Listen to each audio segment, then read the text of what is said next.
Nagtanong si VP Sara Duterte, Sen Robin, pwede ka bang maging vice? Matindi yung kanyang binitawan, di ba? Na sinasabi niya, nakasama niya kayo, at kayo naman, aminado kayo na there was a time na naging NPA kayo. Doon kasama niyo ba siya? Ay, kasama niyo siya doon sa bundok? So, paano kung hindi na ako makatiis? Kailangan na ako magsalita. Kasi, palagay ko, naliligaw eh. Ayoko naman maligaw. Dalawa ang kasama natin ngayon. Isang napakalupit na political strategist. Oo. Ito, napakalalim ng ano nito, experience sa politika. Paano ka ni Marcos to, ha? Oo, Marcos Sr. to. Ano to? Ano to? Best friend to ni Ninoy Aquino, ha? Best friend. Totoo yan, totoo yan. Oo, so marami na tong napagsilbihan na na mga administrasyon. At syempre, yung kamukha mo. Ayan na. Ayan na.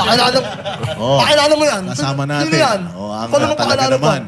Ang legit original na Banateros talaga ito.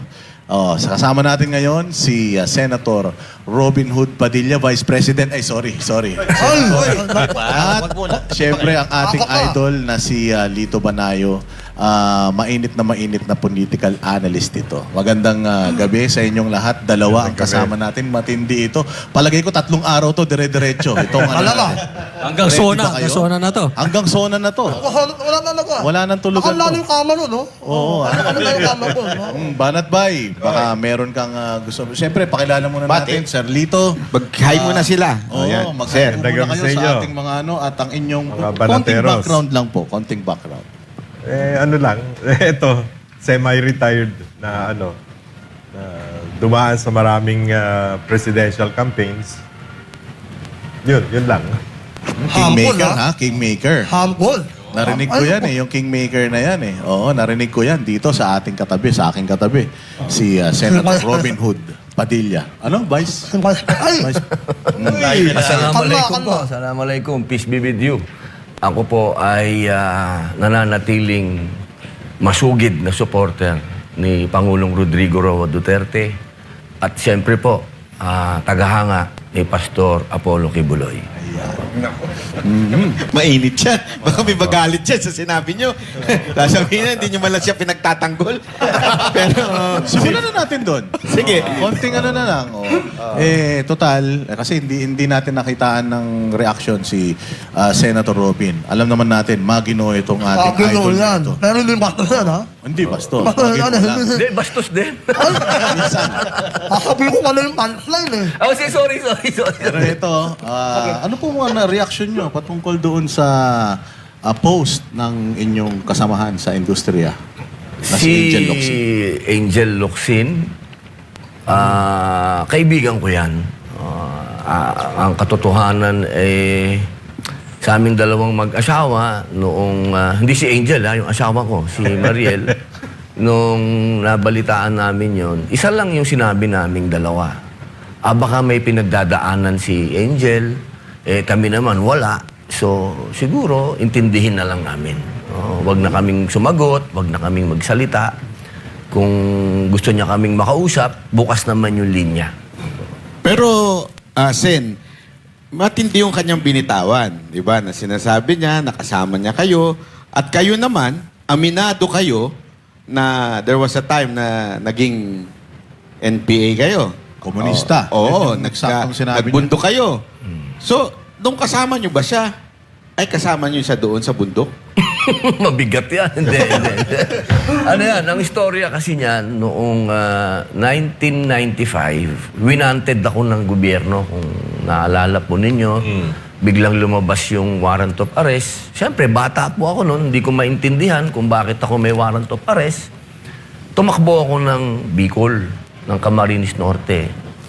Hinabol pa ako hanggang doon. May mga dumating na CIDG doon. So, parang pakiramdam ko, serious yata itong mga ito na ikulong ako. Wala akong choice. Umakyat ako sa bundok. Nung umakyat ako sa bundok, siyempre, ang nadatnang ko doon, yung mga NPA.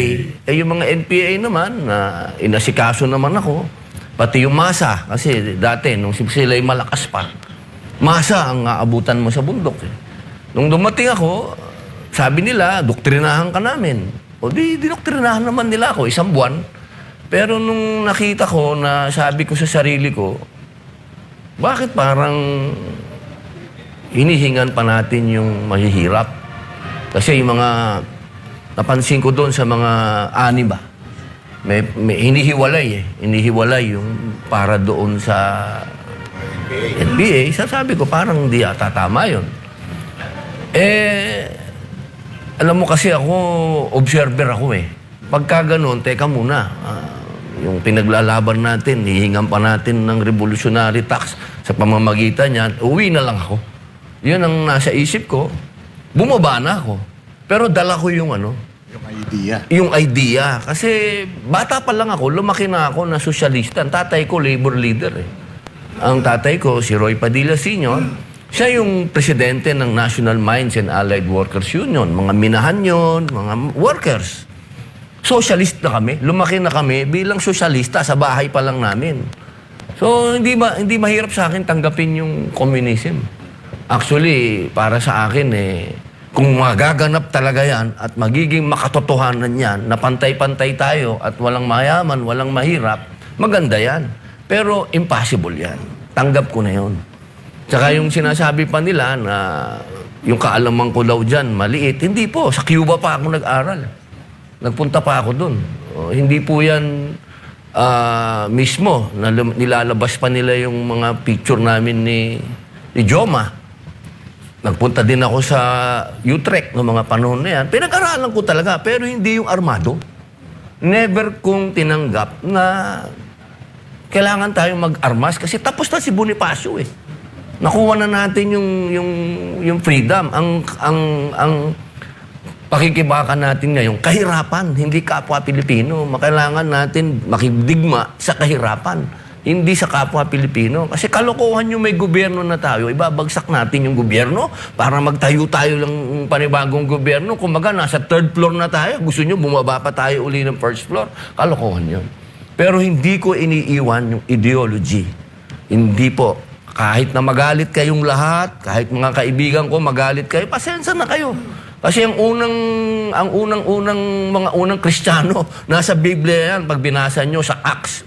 Andyan yan, sinasabi na tayo ay pantay-pantay. Kung ano yung meron ka, ibigay mo. Sa Islam, ganyan din po. Kung anong meron ka, ibigay mo sa kapwa mo. Anong masama doon? So yun yung konteksto nung sinasabi yun na kayo po ay communist. Opo. At kaya ko po nasabi din yon nung minsan ay sa pagdinig, wag na natin pag-usapan po yung kung ba't ko lang nasabi. Kasi alam ko nga yung history. Alam ko yung history ng communism dahil pinag-aralan ko nga po yan. Kasi meron Marxist, meron din po kasi armado, yung mga Marxist kasi, yung mga armado yan. Kaya si Lenin kasi ginaya lang niya, ginawa niya si Marxist ba? Si Marxist kasi ang sumulat niya na kinuha lang din niya sa mga unang Kristiyano, di ba? So, ibig sabihin, may karapatan akong sabihin yung history doon sa naganap na pagdinig. Kasi pinag-uusapan yung Romanov. So, paano kung hindi na ako makatiis? Kailangan na ako magsalita. Kasi, palagay ko, naliligaw eh. Ayoko naman maligaw.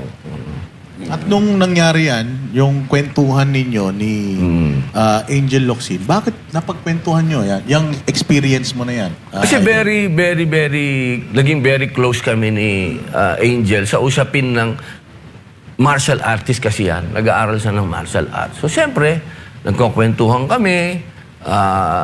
Nung panahon na yun, Gabriela siya eh. Nung Gabriela siya. So, sinasabi ko sa kanya na leftist ako. Kasi wala namang masama kung leftist ka. Anong ikatatakot mo kung leftist ka? Ang masama kung ikaw ay may dalang barel. Yun ang problema. Actually, wala na tayong anti-subversion law. Ayan, Na-repeal na yun eh. So, miski komunista ka, sosyalista or anything, walang illegal doon. Huwag ka lang maglalaban sa gobyerno, magdadala ng armas.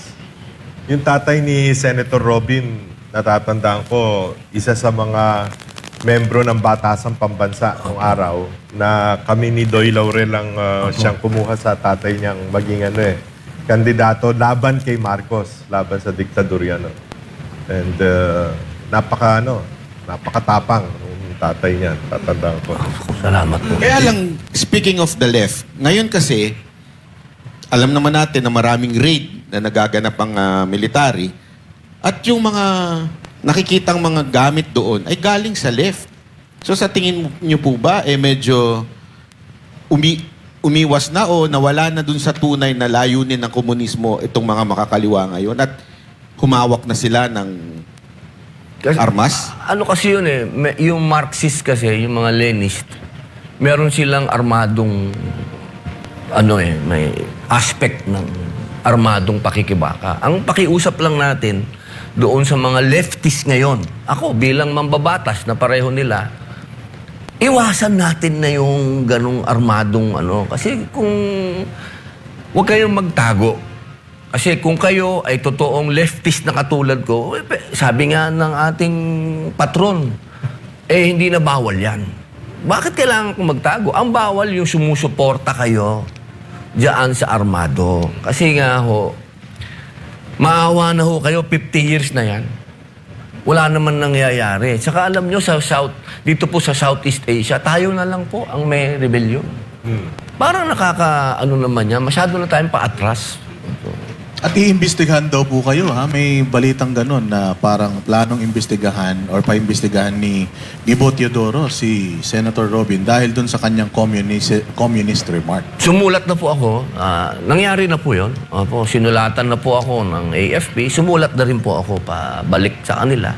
Pinaliwanag ko po yung akin. Katulad po ng sinabi ng ating patron na hindi na yan bawal.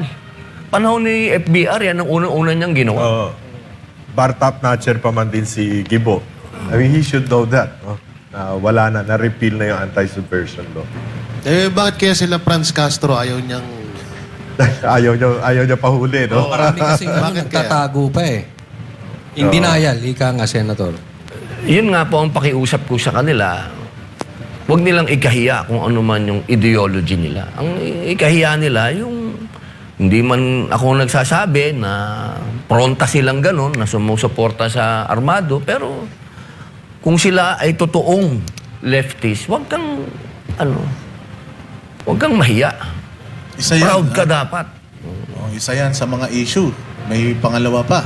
Ako, mas matindi to. Mas matindi to. Bago natin, marami tayong Pero bago tayo pumorma, araw nga to. Sige, Coach may Roddy. request lang ako. Ano? Total, para mabigyan natin ng pagkakataon yung kanyang kaibigan na makapagsalita, imbitahin din natin. Pwede. Oo, si Angel Locsin. Oo, pwede. Baka lang nanonood. Pwede natin imbitahin. Pero, Ako nakakausap. ikaw na. Ako na ako. Magaling ako. Magkakagulo lalo. Ba? Yun ang tanong. Yung kapatid- I-text mo na lang, ha? Yung kakakikila, schoolmate ko sa FEU. Si Angelo. Ayaw may kwento. Angelo, ako na lang kakausap sa atin mo, ha? Wala bang boyfriend yan? Tsaka ito Asawa, loko-loko. Ano yung hawa naman yan? Oo, walang iya ka talaga. Tsaka ito parang nagdududa siya na si Pastor ay son of God. Naniniwala ako na lahat naman tayo son of God. So baka gusto natin imbitahin si Angel Locsin na makipag-usap kay Pastor Apollo Kibuloy para may paliwanag ni Pastor Apollo Kibuloy kung bakit siya tinatawag ganon. Oo, maganda rin Pwede, yun. Invite din natin siya. Oo. Puntahan natin si Pastor sa kulungan. Nakakulong yung isama tao natin. dahil sa, sabi nga ni Senator Robin, lumaban sa komunismo. Alam naman natin na ang lumaban sa komunismo si Pangulong Duterte, kasama si Pastor Apollo Kibuloy. Laban kasama ang bayan. At syempre, ang nagpatuloy niyan, si Inday Sara Duterte. Kaya ngayon, pinag-iinitan. O hindi ba? Pero meron pa tayong isang issue. Katulad sinasabi natin, yung Chinadur ka ba? Ikaw ba pro-China? Ano ba ito? Historical na naman yan. Kasi pagka tayo'y nakinig lang sa mga balita ngayon, malulungkot tayo kasi parang hindi tayo bumabalik sa mga napag-usapan na ng gobyerno noon pa. Kasi tayo, sumusuporta tayo sa One China policy. Panahon pa yan ng matandang Ferdinand Marcos Sr. Pati ang Amerika, dyan sa One China policy. So, ibig sabihin, yung mga alituntunin ng China, hindi dapat tayo parang siga din tayo, ganon. No? Hindi dapat. Laging ang policy natin, kaibigan natin lahat. Ang linaw naman sa konstitusyon yan, kaibigan natin lahat. Ngayon, halimbawa, meron tayong mga opisyal sa gobyerno na lumalabas doon. Naka-uniforme pa, di ba? Magsasalita ng kung ano-ano. Gagawa ka pa ng caricature. Na yung caricature, ginagawa yan, wartime propaganda yan. Hindi naman ginagawa yan sa peaceful na panahon. Bakit ka gagawa ng caricature tapos pag ginantihan ka, magagalit ka? Yun ang problema eh. Titira ka, pag tinira ka pabalik, iiyak ka. Hindi naman pwede yun. Saka ilang beses ko nang sinabi, bakit ba tayo pumapayag na binobomba ka ng tubig, hindi ka lumalaban? Naanin natin yung bomba natin ng tubig. Siguro naman, mas masakit pa yung ginawa sa atin, ng ginantihan. Tumira tayo ng caricature, tinira tayo ng pabalik, nagalit tayo. Natural, magagalit tayo. Pero nung nakausap ko yung isang Chinese, kasi nagalit ako pare. Sabi ko, ba't ganyan? Tayo naman, nung panahon ng tayo ay kinocolonize ng puti. Diba? Ang tawag sa atin yan, brown brothers brown monkeys. Little Brown Brothers. Diba? Ang tawag naman nila sa mga Hapon, yellow. Sa mga Chinese, yellow monkeys. So, sila nag-umpisa niyan. Okay? Biglang tumira yung China media ng ganyan. Kaya, sinabi ko doon sa China media, nakakalimutan nyo na ba na tinawag din kayong ganyan? Kinausap ako nung isang Chinese, sabi niya, sa kanila daw, hindi issue ang monkey. Kasi sa kanila, that's a god. Meron silang, para sa kanila, matalino yun. Meron nga yan sa kanilang, Kung yung zodiac nila. zodiac nila. So, 12 animals, kasama monkey. sabi nga sa mas may insulto. Nagalit ka doon, ha? Nagalit ka doon. Na tinawag tayong... Oo, na parang siyempre. ano. Nag-ano kagad ako. Pero, kasi ako, pag nagalit, kailangan kausapin mo, di ba? Ano bang ginawa nyo? So, yun ang sinabi sa akin. Actually, sabi nga nila, dapat nga yan, buhaya yan eh. Pero baka mas ma-insulto kayo. Si Senator Kiko din po nagalit dyan eh. Chismis na naman yan. Alam mo naman yan Siyempre, pagka medyo makatotohanan, masakit. Diba? Pero Sir Lito, kayo po, anong nababasa nyo dito patungkol sa nangyayari ngayon sa China na instance na to? Itong, lalong-lalo na itong huling naganap na ewan ko kung ano man tawag mo dun. Harapan? Pukpukan? Hampasan na kagwan. Well, ano kasi yan hindi ko maintindihan. Marami naman nag-counterclaim sa China Sea, South China Sea na tinatawag natin, yung parte natin na West Philippine Sea. Ang Vietnam, kalaban din nila. Brunei, Indonesia, Malaysia. Pero bakit sila hindi nagkakaroon ng ganyang mga alitan, no? Na ano. Ibig ko sabihin, nadadaan sa diplomasya yan Kasi ang problema sa atin, kung ano sabihin ng kano, sunod tayo ng sunod. Tingnan mo yung Ray Powell, yung... Yes. Why bother to Di ba? Halatang halata mo, sinisindihan lang ang puwet natin para magalit tayo sa China, no? Ibig ko sabihin, pinag-uusapan yan, no? Nung panahon ni PRRD, parang isang beses lang yung nagkaroon ng problema, di ba? At yung mga fishermen, hindi naman hinaharang noon. Napag-uusapan yung mga ganyan. At pangalawa, kung totoo may langis sa West Philippine Sea, wala naman tayong puhunan para kunin yan langis na yan sa ilalim ng dagat. Ba't hindi na lang tayo mag-usap ng maayos para imbis na tayo angkat ng langis, meron tayong mag-sharing na lang. Alam ko nung panahon ni GMA, pumayag pa nga ng China na 60-40 60 sa atin, 40 sa kanila. No, 40%. So, let's be practical ang ibig ko sabihin. Sa tingin niyo po, Sir Lito, no? Kasi nung mga nakaraan, okay naman Hindi naman nagyayari ito. Nagkakaroon ng sigalot, pero hindi ganun kagrabe. Sa tingin niyo ba may kinalaman sa politika dahil yung dating presidente, sinasabi nila maka-China at yung ngayon, maka-Amerika? Pwede po bang ganun? Pwede. Tsaka tayo pag inuurot tayo ng mga kano, tayo naman, sama na sama. But, we have to have, gaya nga sinabi ni Sen Robin, yung independent foreign policy dapat, kaibigan mo lahat. Kausapin mo lahat, no? Ano ba rage baiting? Parang inuudyo ka na. Parang magalit Kasi ewan ko may napanood akong video. Yung bangka pa natin ng sumugod. Parang naghahamon. I don't know kung... Ang basa ko naman doon, kasi nandun yung barko natin Tapos lumapit parang yung... teritoryo natin. Lumapit yung Sayungin. China Coast Guard. So, gumanon yung ating mga sundalo. Ang punto ko kasi dito, maiiwasan sana natin yon kung walang masyadong mapapel. Ang daming mapapel dito eh.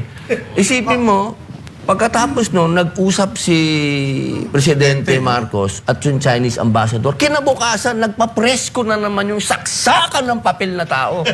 Pambira. Pwede bang tumahimik ka muna?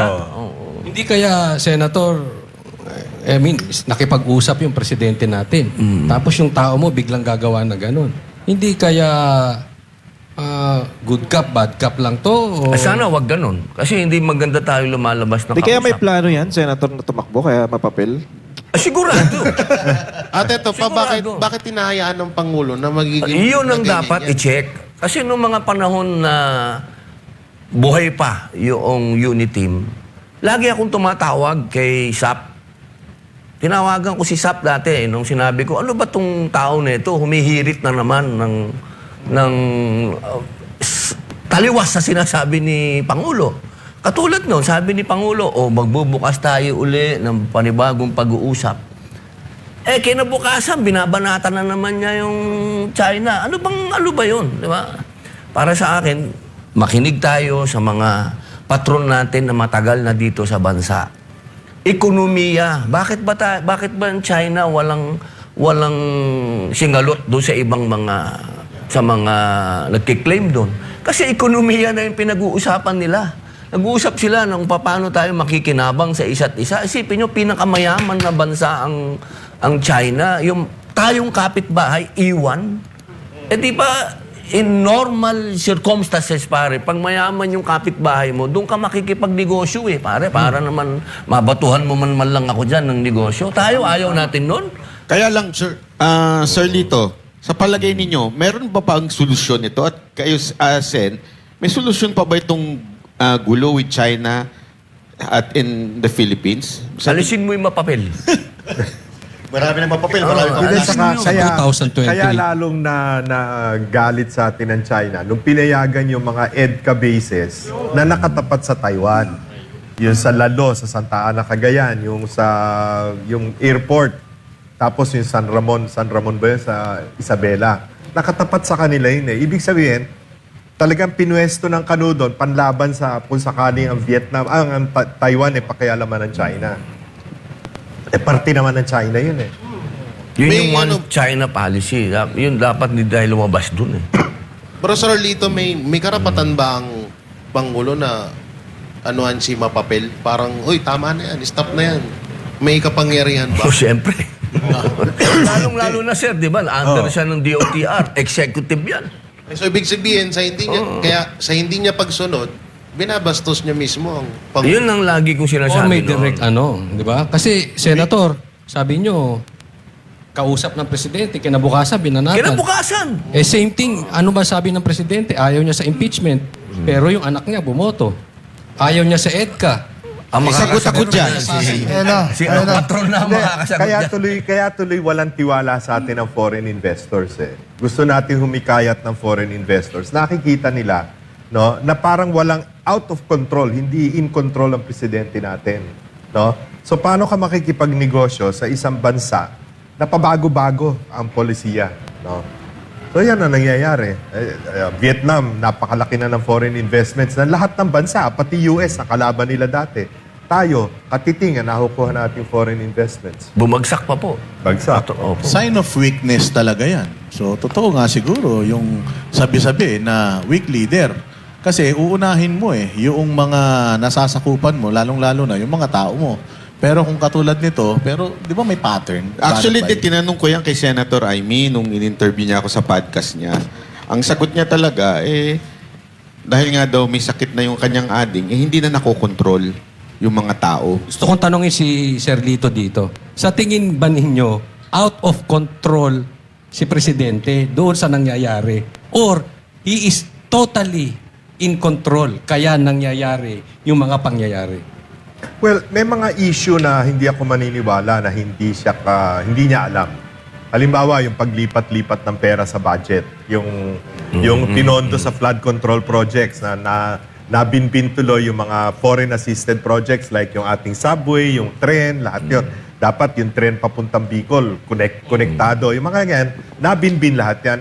Hindi ako maniniwala na hindi niya alam. Dahil ang nagre-release ng pondo, DBM. At hindi naman nagre-release ng pondo, maski na nasa budget ng DBM, kung walang utos ang presidente. So alam niya yung mga ganon. Nabanggit nga ni Coach Oli, yung sabi niya ayaw niya ng impeachment. Pero unang-unang pumirma no first impeachment si Sandro Marcos, di ba? So how will you make people believe na hands off ka dyan, wala akong pakialam dyan, independent yung Congress? Talagang lokohan ang nangyayari. Pero baka lang ma-misinterpret ng taong bayan. Baka sinasabi na naman, kinakampihan na naman yung China. Kinukundina mo ba, Senator Robin and Sir Lito? Of course. Kinukundina nyo ba yung mga nangyayari dyan? And yung claim ba dyan sa West Philippine Sea, South China Sea, naniniwala ba kayo na atin yan? Siyempre naman. Naniniwala tayo, pero hindi dahilan yan para tayo mag-away. Hindi kasi nakita naman natin nung panahon naman ni Digong, wala namang away yan. Ang kailangan natin dyan, makinabang tayo. Diba? Yun ang kailangan natin dyan. Sabi tayo ng sabing atin yan, pero kung hindi naman tayo nakikinabang, anong klase yun? Kaya nga ang ganda nung sinabi ni Senator Marcoleto, may pinakita siyang mapa, na ito yung mapa na sinasabi ng China na kanila yan. Ang gusto nating mangyari, meron din tayong maipakita na atin din yan. Ihistro natin. Oo, yun ang sinasabi niya. At least maganda yung nililinaw ni Senator Robin ngayon. Kasi ngayon, nung nag-number 1 siya sa senatorial, tapos talagang mataas din siya sa vice president, mukhang tinatarget talaga siya ngayon. Uy. Bawat sabihin niya, ay talagang nilalait ng mga Duterte haters. Diba? Lalong-lalo na itong huling... Si with all due respect. Oo. Parang with all due respect nun eh. Pero wala namang respeto. Di ba? Nakakainis eh. Sino yun? Alam niyo, yung mapapel. Naglaway kay Senator. Alam niyo, Alam ba't paborito niya talaga si Senator Robin eh. pinapakinggan ko yung kanilang exchange kahapon, yung si Congresswoman Jervy Luistro at si Sen Robin. Ang bilang political strategist nga, ang pasok sa isip ko, napakalayo eh. Si Sen Robin was speaking the language of the masa. At nakaka-connect siya sa taong bayan. Yun namang isa, Maleta. sinasadyang mag-English-English, kunwari, palagay ang papel niya, parang matitisod niya si Sen Robin doon sa pag-English-English niya. Wala nakikinig sa kanyang masa. Ang pinakikinggan si Sen Robin. I mean, you need to be able to communicate to your people. And the best way to do it is kung sinip nakararami, yung masa, yun ang dapat Sir Lito, nakikipag-ano ka. since yan, di ba, nabanggit nyo na yan, yung bang sa tingin ninyong mga bira kay Sen, Robin, lalong-lalo na yung mga high society. High society, high na high yan. Oo, mga high, di ba? Nakaka-apekto kaya ito sa popularity at botante ni Sen Ang Robin? nangyayari, lalong nagkakasimpatya ang tao sa kanya. Ganon din kay Inday Sara, lalong nagkakasimpatya ang tao. Alam mo, pareho ng pagbibigay ng ayuda. Tiningnan ko yung huling Pulse Asia survey, yung June 28 up to July 6 na survey. Makikita mo yung poorest of the poor, yung E, class E, income level. Sumipa doon ang disapproval rating ni Presidente Bongbong, sumipa ng 74% ang disapproval rating. Yun ang binibigyan ng ayuda eh. So ano ibig sabihin? Una, ang tao, miski na gaano kahirap, alam nila na pera naman namin itong binibigay nyo, binabalik nyo sa amin. Pangalawa, pag pinapipila mo ang tao para sa init ng araw, para lamang makakuha ng 2,000, parang iniinsulto mo yung dignidad niya eh. Parang ginagawa mo silang pulubi. So, imbis na matuwa sa'yo, nagkakaroon ng resentment ang taong bayan. Di ba, pareho nung papipilahin mo para sa 20 pesos na bigas.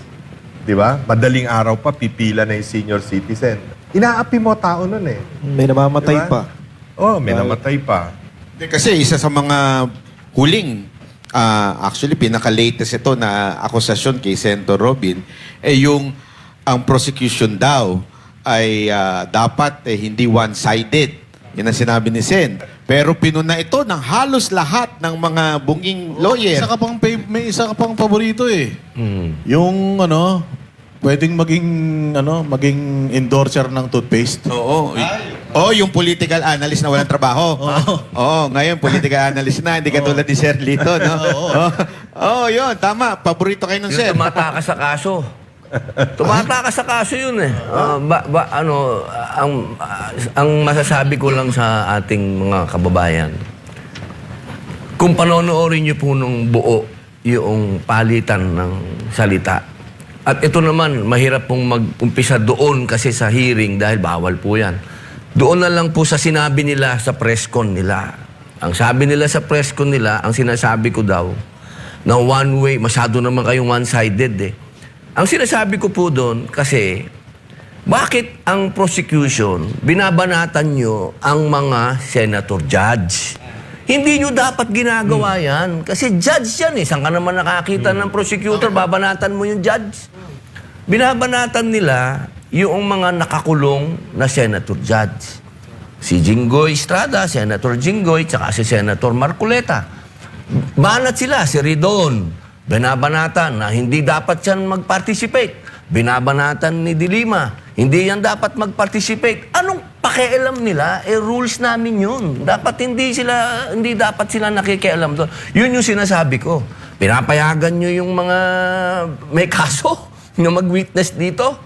Pero yung mga senador na may kaso kako na hindi naman final and executory, wala pang nangyayaring hearing, ayaw yung payagan ditong mag-participate.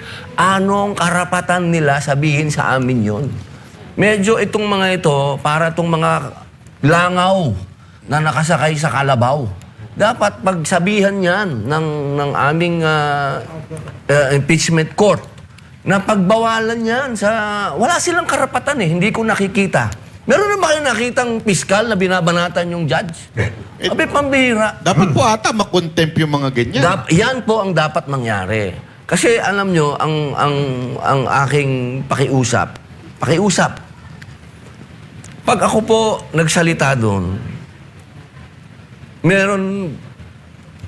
kilala nyo naman, mahirap magsalita kasi sa-UDC tayo, no? Sana, panghawakan natin yung sinabi ni Patron.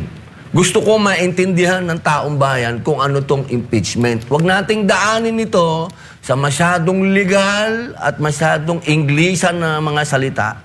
Kasi, di ba sabi nila para sa bayan nito, itong impeachment? O ba't ayaw natin ipaintindi? Dapat ipaintindi natin. Hindi tayo pwedeng... Sila tong sabi, no, wag daw masyadong mag-technical. Pag nagiging technical ako, sasabihin naman nila, alam nyo, ang hirap eh. Speaking of sub-judice, Senator, yung bang ginagawa nilang mga press con na yan, araw-araw na press con na ginagawa nila, hindi ba yan inaantay ko nga pumapasok? yung spokesman ng impeachment eh. Inaantay ko nga magsalita eh. Ang ginagawa pa ng spokesman ng impeachment namin, ako pa ang binabanatan. Sabi ko, iba talaga ang panahon ngayon talaga. Ganon? Yung impeachment, si Tungol. Ako pa ang binabanatan. Alam namin yung puso mo, hindi pa politiko eh. Opo. Buti nakakatiis ka, paano mo nilalabanan? Iniisip ko na lang po yung taong bayan. Kasi pag ako pang nagsawa dyan, sino pa? Buti hindi ka nangungwelyo eh. Muntik na. Alam nyo, yun, matagal, tinanong yan eh, ni Pia eh. Sabi ni Senator Pia, may mga kasama kami na ganyan mag-threat. Di ba? Pero nakita naman ninyo, wala naman nangyaring ganon. Sabihin, minsan pagka masyado nating siniseryoso yung mga bagay-bagay, yan ang ano eh. Dapat iwasan na lang yung mga satsat ng satsat kasi para... Pero alam nyo, actually, mas tama si Senator Robin doon sa sinabi niyan, dapat yung prosecution hindi one-sided. Kasi nasa ano yan, issue yan ng Supreme Court sa Sipiran na in-issue na kung saan ang primary job ng prosecution is not to convict but to give justice. Opo. So, ang mali talaga dyan yung mga humuhusga kay Senator Robin. Pero ito ang tanong, mukhang tinatarget talaga kayo ng, ewan ko kung sino tong tumatarget, pero handa ba kayong harapin at makulong din? Oo naman. Kulungan din nila ako matatakot sa kulungan. Ako, ano yan eh. Kumbaga, dyan ako nag-Islam, dyan ako nag-Muslim, dyan ako bumait. Hindi ako matatakot dyan. Ang nakakatakot dyan, yung gagawang ka ng kaso. Yun ang ano. Kasi kung ako, nung nakulong ako, inamin ko, talagang siraulo ko ng panahon na yun, dapat ako makulong. Pero pag ikukulong ako ng gawa-gawang kaso, medyo mahirap tanggapin yun. Yung pangungulungan, madali yan eh. Pero yung kinulong ka, nang alam mong hindi mo namang ginawa, ay pambihira yun. Pambihirang... Mukhang senator, yan ang umuugong na balita ngayon, mukhang mauubos kayo. Tila ang nadidinig po natin, isusunod si Senator Cayetano, tapos kayo. Kasi kayo yung mga nagsasalita na ngayon na may sense eh. Hindi lang yung parang pagmamalaki nyo lang na 29 years kayong mambabatas. Yung meron talagang laman. Ika nga. Handa naman po tayo dyan. Handa po tayo dyan. Alam nyo, pati kabuhayan namin, tinitira na nan. Pero paano yung boto? Kasi kung mababawasan kayo na mababawasan. Yun nga ang sinasabi ko eh. Bakit itong impeachment court, hinahayaan nila magsalita yung mga prosecutor na gusto nila magbawas sila. Yan ang Ba't sila intention nila nagdidesisyon, ano? Parang sila nagdidesisyon. tapos gusto nila lumiit yung 2/3. Parang, bakit ganito? Anong ano to? Alam niyo, malaking constitutional crisis ito, ah. Kasi konstitusyon yan eh. Hindi natin pwedeng baguhin ang konstitusyon ng sasabihin ng, halimbawa lang, ano, kasi parang ang dating eh, hihingi sila ng interpretasyon sa Supreme Court. Malabo yun. Kasi kung amendahan natin yung saligang batas, magkaroon tayo ng constitutional assembly, baguhin natin. Hindi pwedeng i-interpret yun na sila mismo lang, kasabihin lang ng Supreme Court. Nabawasan natin yung 2/3. Halimbawa, naging 20 na lang kami. Ilan ba yon? Ilan 2/3 niyan? Sabihin mo na 16. 14 na lang? Ganon? Teka muna naman. Pero Sir Lito, di ba binanggit na yan ni Escudero? Binanggit na rin actually ni Lacson na 16 talaga eh. Ano kaya ang dahilan kung bakit talagang Pinilit pa rin, inuunti-unti sila na ikulong at posible pa bang okay, sa bagay, may bendalo sila. Posible pa bang baluktutin yan at gawing mas mababa? Imposible yan. Sabi nga ni Senator, it will create a constitutional crisis. Kasi mawawala ka lang sa pagiging senador kung mamatay ka, kung mag-resign ka, o ma-expel ka. Para mo i-expel ang senador, paano mang kadahilanan, 2/3 vote din eh. So how do you expel Marcoleta, Bato, and Jinggoy? Wala yan. Miski idulog nila sa Supreme Court, ano yan? Miski si Chief Justice Hilario Davides, sinabi na 16, di ba? Sir Lito, Yung mismong gumawa. Oh. Yung mismong gumawa ng konstitusyon. Sir Lito, anong nakikita mong resulta o parang bilang isang strategist? Ano ba to? Bakit ang init-init lagi nila dito sa impeachment na to? Kasi May mga bagay pa dapat unahin. Planado ito antimano eh. Ito'y conspiracy talaga dahil nga una, walang kandidato ang administrasyon sa 2028. Kita mo nga, pinakamataas si Vince Dizon, 1%. Di ba? sa hanay nila. Pangalawa, kung hindi man nila ma-convict si Inday Sara, sisiraan nila na sisiraan in the hope na yung numbers niya bumaba. Tumataas pa. Speaking of planado, sa tingin niyo po ba dito, from the beginning, pinagpaplanuhan na talaga nilang uwasakin o pabagsakin si BP Sara? From the very beginning. Kaya din ganyan ang galit ni Inday Sara eh. Kasi na-discover niya later na talagang pinroject siya. Kaya siya galit na galit. Kasi she joined in good faith. Aminin naman natin, kung hindi naman pumayag si Inday Sara na magbisi kay BBM, mananalo ba si BBM? Kami ni Banat, ni Bayna kay Isko nun. No? Nung nagsama si Inday Sara at saka si BBM, alam na nating tagilid eh. Pero nandun na tayo. Alam ka naman, iwanan mo yung ano mo, di ba? Bakit naman ako sasama kay BBM, di ba? In the first place, galing ako kay Ninoy, di ba? Para kaya ako sumama kay. Pero kung halimbawa, hindi nagsalita si BP Sara, nanahimik na lang siya, hindi kumontra, sa tingin nyo, Hindi Doon masisira, palagay ko. Doon masisira si Inday Sara. Hindi maaari eh. Siyempre, meron... mababagsakin pa rin talaga. Siyempre, may sarili siyang paninindigan eh. Di ba? At nakikita niyo yung pagkakamali. Pag hindi niya sinabi yung paninindigan niya at hindi niya punahin yung pagkakamali, yun ang betrayal of public trust. Di ba? Pero Sir Lito, mukhang nagkamali sila kahit mapabagsak nila si VP Sara Duterte. May Senator Robin pa tayo eh. Patay tayo dyan. Number 1 senador. Number 1 VP. Baka doon papunta. Kaya Pag pala nagkamali pinagsasabay, no? Binabanatan. Nagsasabay sila eh. Pala. Pero meron ako narinig nung nakaraan kay Sir Lito. Itong impeachment, nabanggit ninyo na napakadelikado nito na nakatutok dito ang tao. May flood control, scandal. At the same time, may budget para sa 2027. Pakipaliwanag nga yan. Yan ang isa pa, no? Dinidistract nila ang taong bayan, natutukan yung impeachment, makalimutan ngayon yung issue ng flood control. Makalimutan yung mali-malitang pera na binibigay sa mga congressmen at kung kani-kanino. No? So, natapagtatakpan. Ngayon lang, di ba? Nakalimutan na yung Blue Ribbon naman, hawak nila ngayon. Ayaw naman imbestigahan ng Blue Ribbon yung tawagin yung Move on na daw. Move on na daw ex-Marines sa o flood control. Yun ang ex-soldiers. sabi, move on na sa flood control.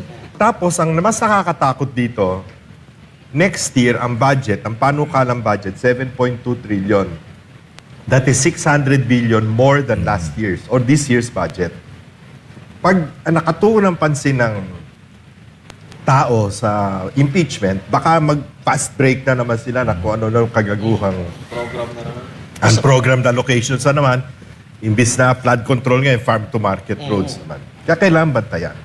Pero ngayon, kasabay nitong impeachment, no, ilalo sila bumubulusok pababa. Pero sa tingin nyo, kung halimbawa nag-focus sila sa flood control, mag-iiba ba yung sitwasyon? Tataas ba yung ratings nila? Or paano? Ang problema sa flood control, sila ang Natuturo eh. So pag pinag-usapan nila, sa kanila din. Sila yun eh. Sa kanila bubuelta. Makukul. Parang ganun. So, po? Ano pong nakikita niyong sasabihin ni President Bongbong Marcos sa SONA? Kung meron man. Kasulunganin lang. Pwede ba wala na lang? Ganun? Kasulunganin lang na naman. Alam mo, napaka-importante na itong zona na ito. Ito yung penultimate fifth zona to. Next year, pamamaalam na yan eh. Yung huling zona, Pamamaalam? pamamaalam. Sabay yan. Hindi, Mamamaalam? last zona na yun. Namamaalam ka na lang. Ibang paalam yun. Sabi mo, ito nagawa ko. Problema nitong penultimate zona na to. Una, sisingilin siya doon sa mahiya naman kayo. Kasi, mahiya naman kayo, yung mga nagpapalakpakan ng mahiya naman kayo, ng mga, sila yun, sino napakulong mo? Baka Sa taon bago na ngayon, nagdaan? Sir Lito, baka mahiya na ako. Ganun na Ayun na nga. sasabihin niya. Mahirap eh. Pangalawa, wala kang magagawa sa ekonomiya na makapagpapaangat sa ekonomiya between now and 2028. Okay, nandun yung dahil sa gera sa Iran. Pero tingnan mo, yung VAT sa langis, bakit hindi pwedeng bawasan? No?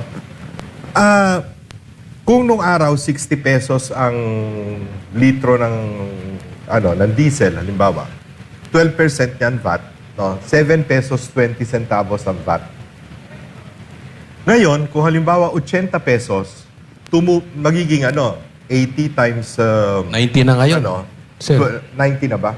90 times 12%, di nasa 12, mahigit 13 pesos ang nadagdag sa buwis. Yun yung tinatawag na windfall profit. No? So, lumaki pa ang kambyo, ang kahig ng ang kabig ng gobyerno, no? Dahil tumataas ang presyo, dahil yung VAT 12% ang 12%. Bakit hindi mo mabahagi man lang sa taong bayan yon para maibsa naman ang hirap nila?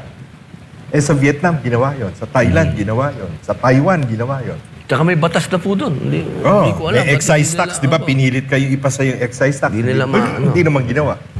Di ba, Your Honor, Senator, Judge. Robby, kayo po, ano, Natatakot na ako yung tumatawag ng Your Honor. May phobia na. Your Honor, kayo po, ano masasabi ninyo sa panglimang sona ni BBM? Kami sa minority, nagkasundo naman kami na ako, pangalawang beses ko to na hindi naman ako pupunta.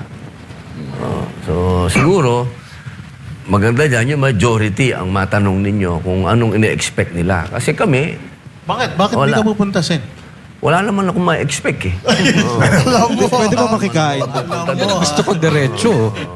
Ayaw niyong pumorma dun. Sayang naman yung nakabarong na 20 million na naman ang pagkain doon. Oo, sanay na akong pumorma kahit wala akong itsura. Okay lang. Ano pa ako, Hen? Nga naman.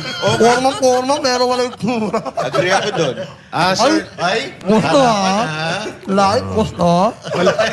Malamang ipagmamalaki yung UMIC, yung upper middle income class status natin. Kung basta nag-graduate tayo sa middle income status, the upper middle income.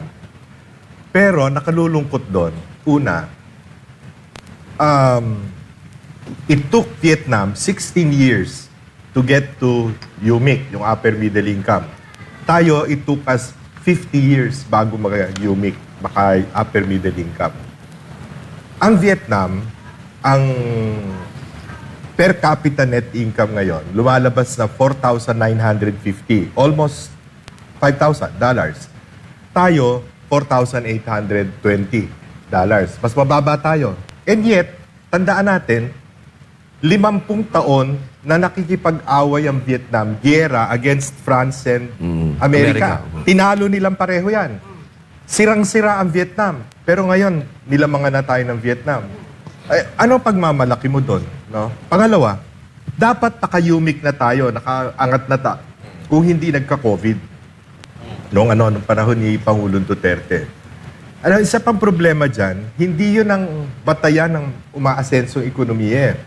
Ang problema, iilan lang ang mayaman dito sa atin at napakarami ng mahirap. 52% consider themselves poor, no, in this country. So, yung sinasabi nga ni Sen. Robin kanina, yung dapat pantay-pantay. Hindi man natin magawa yung pantay-pantay lahat. At least naman, yung talagang mahirap, umangat naman to middle class. Ang nangyayari sa atin, yung middle class nagiging mahirap dahil sa taas ng presyo. Ang inflation natin is the highest in Asia. No? So, hindi ko maintindihan kung anong klase ng economic policies meron itong ating pamahalaan. Kaya nga, ang summary ko dyan sa economic policies natin, overspending. No? Ang ating budget, taas ng taas taon-taon. 7.2 trillion this year. Last year, 6.6 trillion. Overspending. Tapos overtaxing. Lahat ng binibili natin may tax eh. VAT lahat yan eh. Di ba? At patong-patong na VAT yan. Nagkakascade yan. Pangatlo, overborrowing. Utang tayo ng utang. Ang utang natin as of May, 18.55 trillion. Kay Pangulong Duterte, tumaas lang ang ating utang dahil sa COVID. Kasi lockdown tayo ng 2 taon eh. Maganda na ang ratio natin nun eh. No, bumababa na yung debt to GDP ratio natin. So, overspending, overtaxing, overborrowing. Pero ang masakit, kaya overborrowing, overtaxing, overspending, kasi overstealing. Sobrang nakaw. Kaya sobrang gastos, sobrang buwis, sobrang utang dahil sobrang nakaw. Sir, dito, hindi kaya dahil isang din dito yung form of government natin na meron, kung saan yung corruption is really open dito sa presidential form of government, which is yung sa Vietnam, socialist republic sila eh. So, tulad nga yung sinasabi pinupush ni Sen. Robin, yung baka panahon na para magbago tayo ng form of government. Actually, matagal nang dapat tayo nagpalit ng form of government. O at least, baguhin yung konstitusyon, yung saligang batas. Ang problema, too late na in the day ngayon. Patapos na eh. Dapat, halimbawa, si Inday Sara, maging presidente sa 2028. Dapat yan ang unang zona niya, hingin na niya yan. Kung ma-impeach siya, Ano na? may ikaw hindi. at ikaw ang maging presidente. Pare ko talaga. Oo. oh. So, isusulong mo ba yung RevGov na yan? Alam naman natin. Ano Kasi na ang yan? ganda nung sinabi ng patron natin, yung overspending. Ako matagal ko nang sinabi na dapat isa na lang ang house. Hindi na dapat tayo dalawa. Kasi nakakabagal pa yan eh. Tsaka dito sa Southeast Asia, tayo na lang yata yung ganitong form of government. Eh. Dapat mag-parliamentary tayo, isa na lang. Singapore, isa lang. Kita nyo, talagang yun, makakatipid tayo dyan. Di ba lugi tayo nun, Sen? Kasi 300 na magnanakaw na congressman yan. ilan lang kayong senador? 24. Kung mag-iisa, hindi ba magkakaroon ng Hindi, sino yung ibig congressman? sabihin, mag-one house na lang tayo. One house na. Oo, one house na lang. Yung sinasabi mo kasi yung butuhan eh. Ayan, yung oo. Ako payag na ako matalo. Okay na yun. Basta maging isa lang tayo. Parliamentary tayo. Itong bagay na to. Ito na yung makikita ko na yung overspending masolusyonan natin. Tsaka pagkaayaw natin yung Pangulo, hindi natin kailangan magwala, hindi natin kailangan kung ano-ano, vote of no confidence lang, di palitan natin yung Prime Minister, ganun lang. Kasi ako, sa nakita ko sa 4 na taon ko, ang bagal eh. Sobrang bagal. Isipin mo, may isang batas kayo, pag-uusapan nyo ng napakatagal, aabangan mo yung House. Pag nagkasundo na yung dalawa sa bicameral, dadaling kay Presidente, ibibito. Ang laki na lang ginastos dun. O hindi kagaya ng parliamentary, pagka-party system na tayo, kung ano yung gusto ng Prime Minister, yun ang, ano yun natin, yun ang gagawin natin. Sana maging ganun tayo. Sana dumating ang panahon na pagka nagkatotoo na si Ma'am Inday na ang presidente, tama yung sinabi ni Patron. Dapat yung kagad eh. Yung kagad. At pag nangyari yun, sana meron na rin, alam nyo, ganyan naman kasi yung ating 1935 Constitution eh. Ganun naman yun. Meron tayong re-election. Kasi dyan minsan eh, dahil sa walang re-election, yung presidente, mahaba kasi ang 6 na taon sa presidenteng Alang Silbe. Yan. Diba? Maikli siya. Napaka-iksi naman para sa magaling na presidente. Sana magkaroon ng re-election. Sir Lito, hindi kaya ipagmalaki ni Marcos Jr. sa SONA itong pagkakulong nila Marcoleta at Jinggoy at yung CONAS na yan? Baka sabihin niya na yun sa SONA niya. Ewan ko, as ang balita, si dating Speaker Martin Romualdez daw kakasuhan. Pero ang tagal-tagal na sasabihin kakasuhan. Wala naman nangyayari hanggang ngayon eh. Ewan ko. May bulong-bulungan din na sa araw na yun, na-arrestuhin siya. Para daw ipagmalaki doon sa SONA. Balita, meron din balita na yung mga contractors daw, kung 10 contractors daw, papa-aresto. No? Pero wala eh. Baka mauna pa si Sen. Robin ng arestuhin nila. Malamang ako. Huwag naman, magiging presidente pa yan. May vice president pa yan. Kasi nauna pa si Barcoleta na nakulong kaysa kay Romualdez. Magkakagulo. Oo. Subukan nila. Grave threat yan. Subukan nila. Magkakagulo, grave threat yan. Hindi, magkakagulo. Basta! Walang palalain. Meron akong isang gustong itanong kay Senator Robin. Apo. Kasi nung kailan ba yon? Itong linggo na to, nagsalita ka tungkol doon sa ombudsman. Sinabi ng ombudsman na parang hindi mo yata sila nire-respeto, hindi ka sumasagot. Naayos na po yun. Oo, so umano ka eh. Medyo napigil eh, yung pagsasalita Hindi mo ko ron. nga maintindihan eh. Ako, kasi may kinalaman pa rin sa impeachment court yun. Kasi napakahalaga ang integrity ng judge, di ba? Pagka ganun, na ang lumalabas, hindi ka sumusunod sa batas, ano karapatan mong maging huwes, hindi ka nga sumusunod sa batas? Kaya po, nagsalita ako doon, nagmanifest ako, nagmanifest. Hindi yun irrelevant, katulad ng sinasabi. Opo, yun po ang hindi ko rin maintindihan kay kasamang Senator Si Erwin. Bendalo yan. Opo, bakit niya nasabi yun? Pero siyempre, dapat nating respetuhin ang bawat opinion ng bawat isa. Gusto niya, dalhin na lang daw sa session. Sa Lunes session na. So pag-uusapan namin yan. Ang magandang balita naman po dyan, nagkaintindihan na po kami ombudsman at nandun na po sa kanila. At sinabi po nila na nandun nga. Opo. Merong lumalabas ngayon na balita, Senator, na si John Vic Rimulya, pinapatugis na raw si Senator Bato de la Rosa. O, alam naman natin, doon nga kayo inuugnay, itinakas Opo. nyo daw. Meron ding Sa lahat ng tumakas, yun na naglakad, ha? Ayun nga eh. Nauuna pa nga sa iyo eh. O ngayon, isa pang issue na nakadikit diyan is yung pagsasalita ng US sa ICC na talagang nilalabanan nila ang ICC na they will dismantle ICC. Ganun ang pagkakasabi nila. So bakit sa tingin ninyo ang ating bayan pinupursu pa rin ito samantalang itong ibang mga bansa?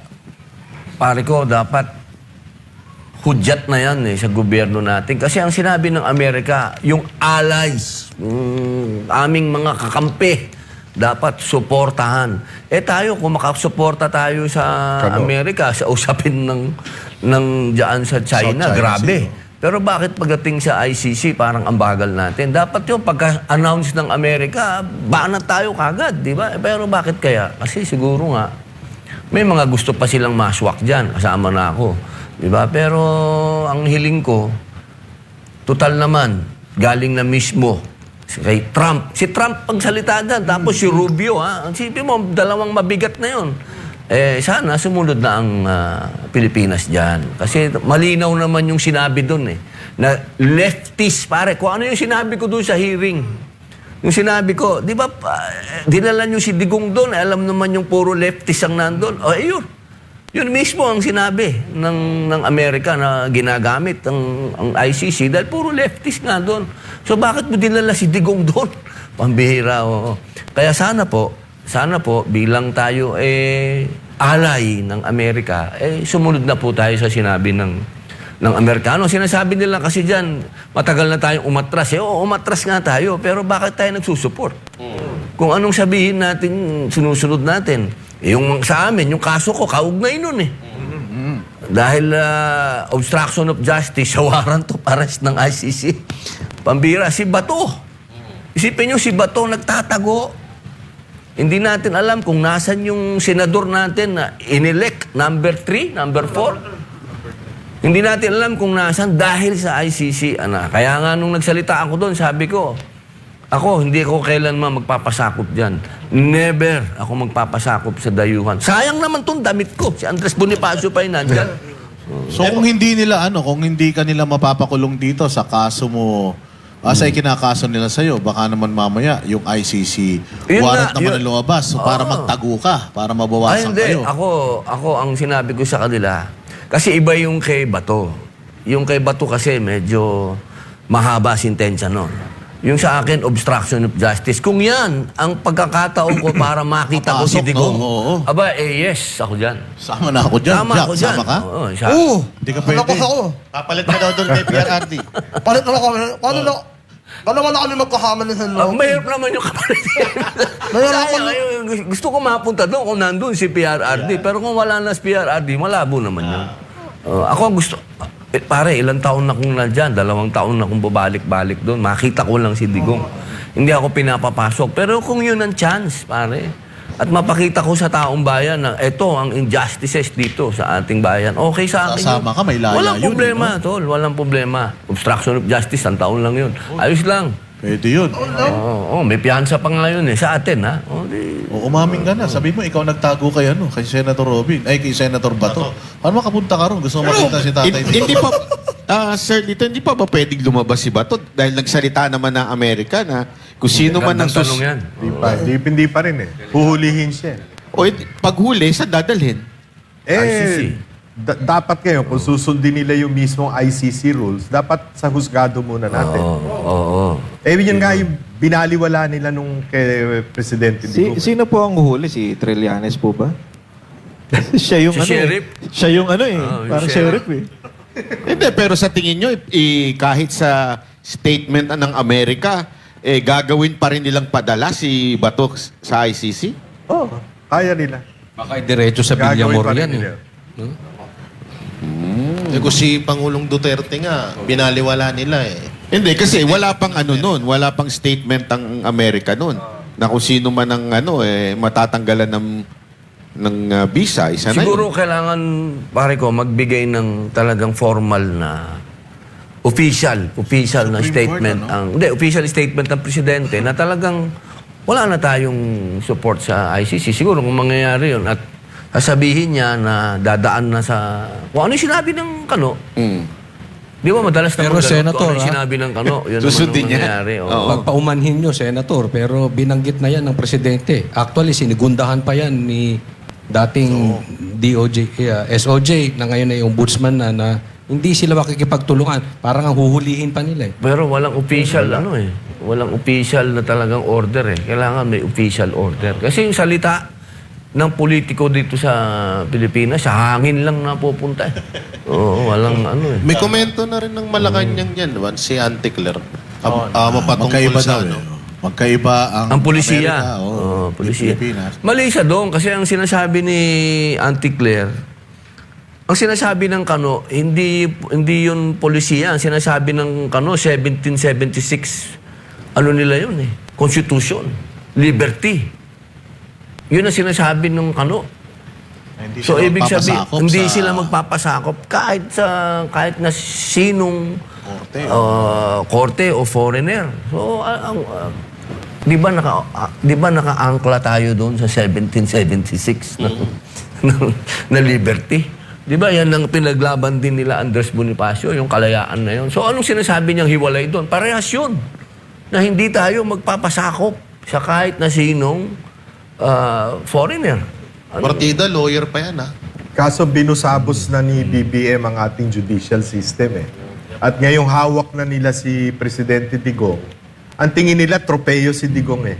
Tropeyo ng ICC siya. So hindi rin nila ibabalik si Presidente Digong. Kasi irrelevant na yung ICC eh. Wala nang pumapansin dyan eh. Tayo lang ang pumansin.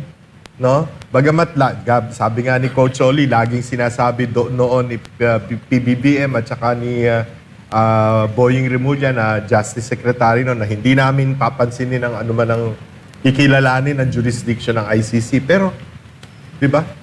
Isang iglap. Kinidnap nila si Presidente at dinala doon sa ICC. Kapag nawala yung ICC, Sir Lito, at siyempre may posibilidad na makalabas si Pangulong Duterte. May sinabi kasi si Ombudsman, Boying Remulla, na kahit na makalaya si Pangulong Duterte, hindi daw nila papapasukin dito sa Hindi Pilipinas. pwede yun. Hindi pwede yun. Pilipino yun eh. Yun yung pagkakasabi niya. May bendalo po tayo, sir. Ha? Bendalo. Sabi niya yun. Hindi pwede yun. Article 3, section. Ano, gagawin mo stateless yung tao? Hindi pwede yun. Sabi nga kung halimbawa yung sa interim release at ibabalik dito sa atin, hindi sila papayag. Nabalitaan nga natin yan. So, ang gagawin na lang ata nila siguro kay Pangulong Duterte, pag nawasak nga yung ICC, doon lang din ulit sa dahig o kaya sa ibang bansa. Hindi pwede yun. Tapos na Pwede. Wala na. Punta naman tayo sa impeachment. Yan. Yan, pag-usapan natin to. Yan. Kasi sabay din itong impeachment yung paglabas ng survey na kung saan lalong tumataas si VP at si BBM lalong bumababa. Sa tingin nyo po, sa inyo muna, mahirap magsalita dito si Sen. Oo eh. Sa Si boss tingin, na lang, si patron natin. sa tingin nyo po, itong impeachment na nakaraan, itong mga tatlong witness, nagkaroon po ba ng epekto kay VP Sara na mabawasan siya? Dito sa first article, walang ano eh. Unang-una, bakit inilista ng prosecution si Zulaika Lopez, Yusek Zulaika Lopez, na kanilang witness, di ba? Pagkatapos, inatras nila. Bakit? Kasi nung nakita ng tao yung footage na talagang inaapi, ngayon lang dati kasi pinapakita yun lang galit na galit si VP Sara, yung bugso ng damdamin. Ngayon, nakita yung si Zulaika Lopez pala, una, pinatay ang ilaw doon sa detention center niya. Pangalawa, ililipat siya sa correctional sa 10 oras ng gabi, no? Detention lang 'yun, di naman siya kriminal eh. At 'di ba nag-iiyak. Nung nakita 'yon, na ng taong bayan na kaya naman pala sumiklab ang galit ni VP Sara. Kasi tao mo 'yan eh, 'di ba?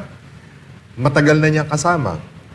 So ngayon, pag hinarap nila si Zuleika Lopez at umiyak din at kinuwento yung detalye nung ginagawa sa kanya doon sa Batasan Detention Center, lalong magsisimpati ang tao. Madi-disprove yung kanilang allegation na grave threats and inciting to sedition. Kaya hindi na nila tinawag. No? It's an admission of failure on their part. No? So, ako tingin ko, wala. At least itong first article, itong article nito, na yung sa grave threats, walang epekto. In fact, baka mas tumaas pang simpatya kay VP Sara. Pagdating po doon sa witness, especially itong ating kagalang-galang ng pinakamamahal na direktor ng pelikula tato, hindi direktor ng NBI to. Gumagawa ng storya eh. Si NBI Director Matibag, ano po ba masasabi nyo sa kanyang Performance. Sabi niya, Dapat yun siguro, daw, imbis nag-arkitekto siya, nag-drawing na lang siya, fine arts. Mahilig sa drawing eh. I mean, unang-una, di ba? Puro drawing. Kesyo meron na raw sila na-identify na 20 posibleng hitmen. Halatang-halata mong nambobole eh. Plucking out of thin air, no? At yung hitman daw, security, VP Security Group. Yung hitman daw na 20. Lalo magagalit ang mga sundalo niyan dahil mga professional soldiers yan eh. Sipin mo, sasabihin mong hitmen sila. Ay, May nakita ba kayo? palpak na palpak yung kay... Puro yabang eh. Alang laman, puro yabang.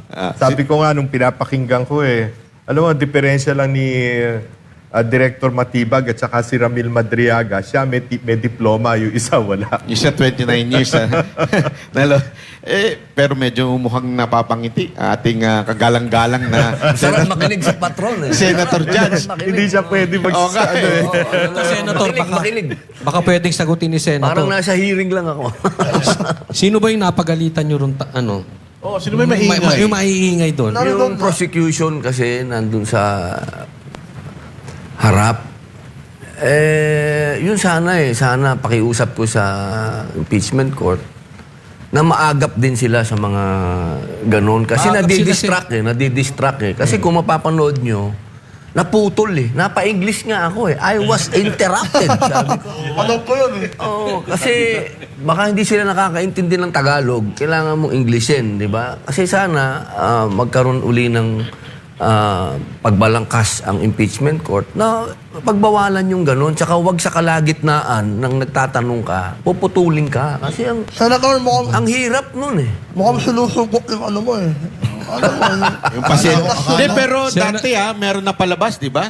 Nung impeachment trial ni Erap, ni Presidente Erap, si Miriam ang tumindig at pinalayas yung yung mga nagtatatawanan lang, nagngingisihan. Tanong natin si Senator. Pinatawag yung Sergeant at Arms at pinalayas yung... Pero sino dapat ang mag-ganun? Pwede ba dapat isang... presiding officer. Oo, dapat yung... Yung presiding officer. Hindi pwedeng any senator? Pwede rin. Pero Pwede yung ang presiding officer ang mag-o-order sa Actually, may nag-react Sergeant at no? Arms. May nag-react. Yung bell ringer, pinagalitan. Yung Oo kay, nga, may kay tanong Tulfo ako naman. trabaho yun. May tanong ako Kasi ang puntos ko lang doon, hindi naman ako yung mahabang magsalita. Ang mahabang magsalita, yung sumasagot eh. Akala ko nga, Kaya- sasabihin mo, don't what me. Nakatay ko yun eh. Oo, talagang Pero Senator, pwede mo bang pangalanan yung mga maiingay na yun? mahaba magsalita. Hindi, yung napagalitan niya. Hindi, sa prosecution niya. Oo, grupo sila eh. Grupo silang Sila ang gano'n. una na tayo? Una na yung lawyer nila eh. Una na yung lawyer nila na Mabagal magsalita. yung tumutula din. Oo, Kaya nag-fake news. Ay, iba pa yun. Oo. Ay, iba pa yun? Saka si Atty. Lorna, yun nandun sila. Ito lang itong nakaupo ron.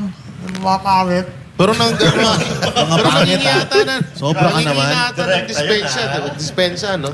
Hindi, yung dispensa nila dala kasi... daw ng damdamin, bugso ng damdamin. Hindi, yung kanilang dispensa pang-aasar eh. Hindi naman tunay na dispensa yun. Senator, halo mo ako. Asaran nila na. Hindi naman ako naaasar kasi kahit anong... Hindi ako, asaran ko sila. Kahit anong sabihin nila, ako kasi laging... Ang aking pananaw sa buhay,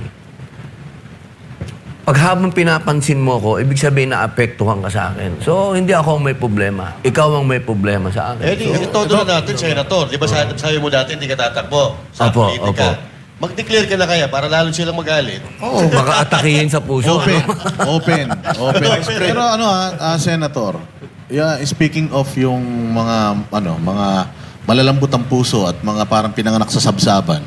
Kasi ganyan yung mga malalambot ang puso masyado eh. Hindi ba kayo nasasaktan kapag naririnig niyo yung sinasabi na Bobo, yung gano'n, hindi, no? yung mahirap kasi hindi abogado eh. Oo, parang ako, senador di ako, bali ng abogado. bobo, wag lang baliw. Ayun lang. Kasi yung bobo, hindi man makakasakit yun. Hindi, bilang isang, Pero bilang yung isang baliw, senador. yun ang mahirap. Bilang isang senador, kasi Opo. di ba, laging nababanggit yan, nabanggit ni Senator Marcoleta yan. Opo. Yung ang hirap makipagdiskusyon sa hindi Ay, hindi ako abogado. nasasaktan. Totoo eh. Hindi man ako nasasaktan doon. Kasi totoo naman yun. Kailangan talaga meron kang mga abogado. Kasi sa konstitusyon naman malinaw eh, na hindi kailangan abogado. Kaya yung nandyan kami, meron kaming sariling expertise. Na yun naman lagi ang sinasabi ko. Halimbawa, tungkol sa kriminal. Ako, pakinggan nyo. Hindi kayo mga abogado, hindi nyo alam yan. Oo, katulad nung mga madaming nagiging kriminal na mga bata. Sinasabi ko sa kanila, alam nyo, pag ganitong usapin, sa akin kayo makinig. Kasi bukod na ako'y ex-convict, ako'y criminology. Yan ang aming specialty, yung tungkol sa mga kriminal. Ayaw nila, total. Pinapairal pa rin nila yung kanilang pagiging abogado. Hindi lahat ng pagiging senador ay tungkol sa pagiging abogado. Marami po dyan. Dapat nga dyan may magsasaka. Meron dyan, may mangingisda. Dapat meron tayong ganyang mga abogado tuloy na sabi.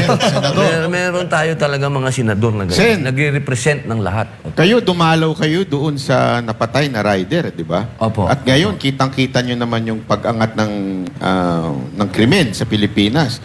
Pero ang sinasabi pa rin ng ating kapulisan, bumaba daw. Mas safe na daw ngayon. Ano masasabi nyo doon? Yun, expected naman natin yun. Kasi wala namang aamin sa kanyang pagkukulang.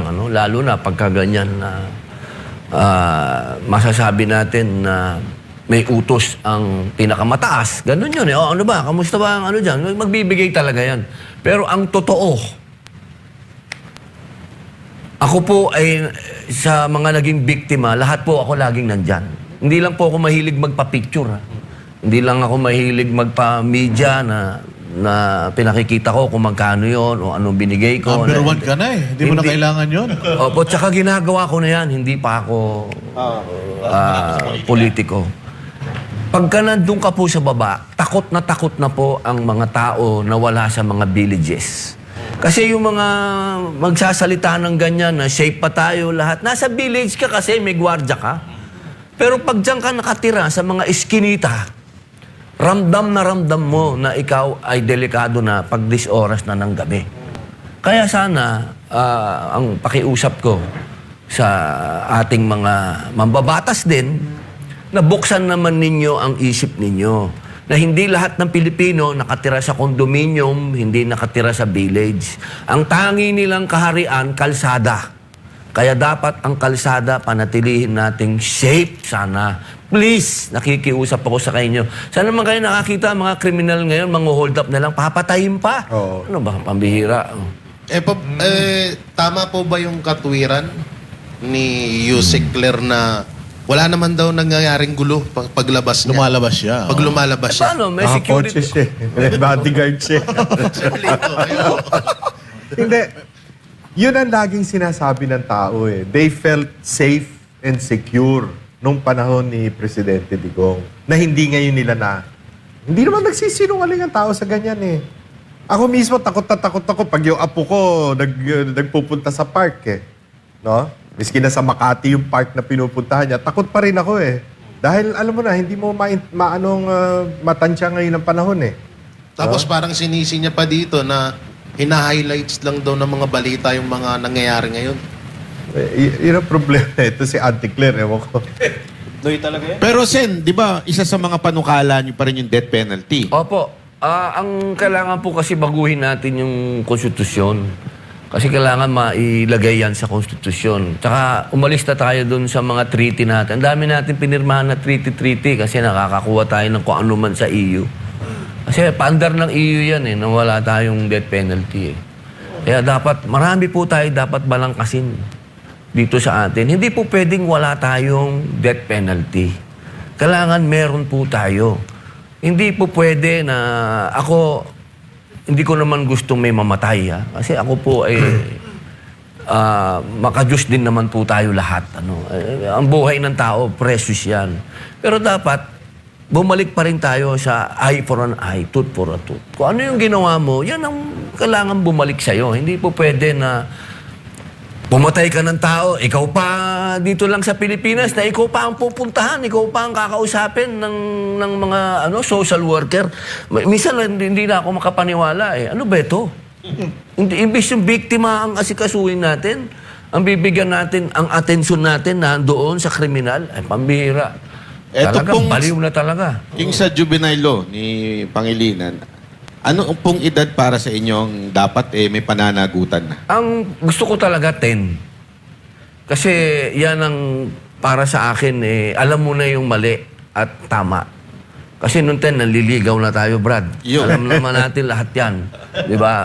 So ibig sabihin pag naliligaw ka na, alam mo na yung tama at mali, alam mo na yung kiss, alam mo na yung holding hand. Pamihira naman, 'di ba? Pero siyempre, ang gusto nila ugnay tayo sa mga bansa na may ganyang batas, 12 years old. Yung nasa ibang bansa kasi 12 years old si Kadante naman, ang gusto niya, may discernment. Dapat. Yung sa akin kasi naman, pag doon tayo sa may discernment, ang tagal ng trial niyan. Kasi patutunayan mo pa. Hindi, para sa akin kasi pagka gumawa ka niyan, shoot ka muna. Shoot ka muna. Kasi naranasan ko pare Hindi naman ako nagsasalita dahil hindi ko naranasan. Hindi, nagsasalita ako kasi naramdaman ko yan. Nung na-shoot ako, talagang may realidad ka Pag nakarating ka na sa kulungan at nakita mo na ang kulungan, automatic, doon papasok sa'yo, gusto kong magbago. Lalo na. Kaya lang, Sen, alam naman natin ang sitwasyon ng kulungan natin.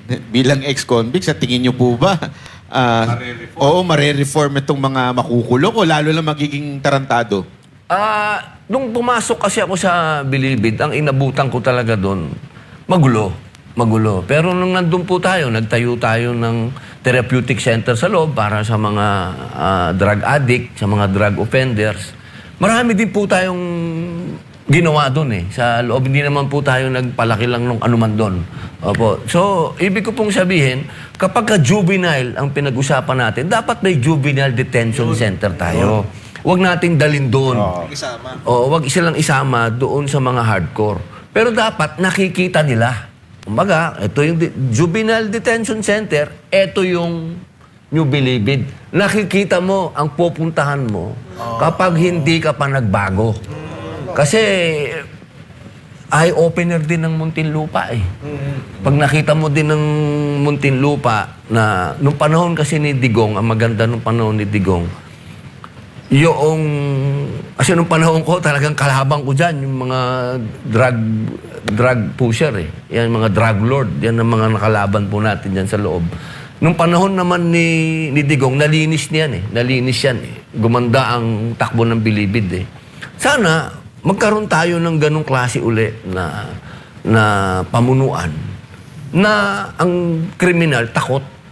Hindi po pwede kasi ang kriminal masiga sa iyo Hindi pwede. Hindi pwede ang kriminal nakabarong din. Hindi pwede. Kailangan ang kriminal, alam niyang kriminal siya. Hindi dapat ang kriminal, ang pakiramdam niya, mas congressman din ako. Hindi pwede. Sir Liso, nabanggit nyo rin sa mga ilang vlog nyo na matagal na rin po kayo na katulad kay Erap, kay Aquino. So, nung panahon na may mga death penalty yung mga unang presidente, anong magandang naidulot niyan sa bansa natin? Natakot. Importante kasi na may takot. Hindi pwede yung hindi pwede yung ang feeling ng kriminal makukulong, tapos babayaran niya yung warden para meron siya special privileges, di ba? Hindi pwede yung ganun Dapat matakot sa batas, no? Ang problema dito sa atin, wala nang natatakot sa batas Nakita mo nga yung mga nag-i-slash yung mga truck na galing sa pier, ini-slash 10 minuto na, di ba yung isang na binidyo? 10 minuto ng pilit na kinukuha. Wala pa pulis na lumapit Mano bang may tumawag sa pulis at meron nung nanakaw doon? Wala na. Miski sa Dasmariñas Village, di ba, may nanakawan kamakailan, mga 2 months ago. Yun, napasok pa. Gated subdivision, yung pang-bilyonaryo yun. Ang sirong wonders At saka dala rin niya ng kahirapan ng tao Kasi, di ba, kapit sa patalim yung mga iba walang kakainin yung mga anak Hindi kaya may... Sinabi mo? Sir Lito. Napasok na magnanakaw yung Forbes Park? Ang sirong wonders Grabe ka, Talaga. Kaya ka. Talaga yun. Hindi, pero speaking of doon, hindi kaya, siyempre, yung mindset ng mga kriminal, magnanakaw naman din lahat na nasa gobyerno. Bakit kami? Lit-lit lang naman. Tama. Hindi nakukulong. Pati yun, no? Diba? Hindi. Yun na nga. Hindi nakukulong di ba? Sa Malinaw na yung ginawa, di ba? Na yung pera ng bayan napunta sa mga multo. Di ba? kung halimbawa na katulad ngayon, Sir Lito, na wala sa ayos yung batas natin, dapat bang ipatupad ang death penalty ngayon sa panahon ngayon na yung leader natin, kung sino pa yung lumalaban sa korupsyon, yan pa yung nakukulong at kung sino yung... May point ka dyan, kasi iba na ang husgado ngayon. Medyo pero delicates. Hindi naman aabutin ng pag diniscuss natin ngayon yan. Hindi yan, aabutin yan sa isang presidente. Tatagal ng tatagal yan. Tatagal yan. Una-una, simbahang Romano-Katoliko, kalaban ng death penalty yan. No? Kanya umatras si GMA noon Presidente GMA. Dati may death penalty tayo Di ba yung isang rapist, inano ni Erap. Pero nung pumasok si GMA, pakiusap ng simbahan, umatras yan. Nilift yung death penalty. Kaya kailangan talaga natin ng Pangulo at Vice President na may yag. Di ba? Yun. Tibay ng dibdib. Katulad ni Senator Robin. Hindi kasi kailangan talaga, itong Pilipinas parang malala na talaga yung sakit. Kailangan na ng isang revolusyon. Na revolusyong mapayapa, hindi pag-aarmas. Baka may sedisyon na naman dyan. Kailangan talaga ang leader may tapang at may malasakit. Yun talaga. Kailangan hindi traidor ang magiging vice president. Kung magiging presidente si Inday Sara, kailangan ang kanyang vice president yung talagang mapagkakatiwalaan mo. Hindi magtatraidor. Kasama natin. Oo. Hindi, pero sandali. Nung na-interview natin si VP, ang sabi niya, dapat yung Vice President ang focus, hahabulin yung mga magnanakaw, yung mga gumawa ng kasalanan sa bayan. Senator Robin, kung kayo ba, hahabulin niyo po ba yun o pababayaan niyo na lang yung mga... Kung ano ang order ng presidente, dapat gagawin ng vice president. Kahit ano. Kung pwedeng tanggapin mo lahat, tatanggapin mo lahat. Lahat ng sisi, lahat ng ng trabaho mo Pero ang nangyari kasi, di ba si Pangulong Duterte, ginawa niya yan. Nakulong pagkatapos.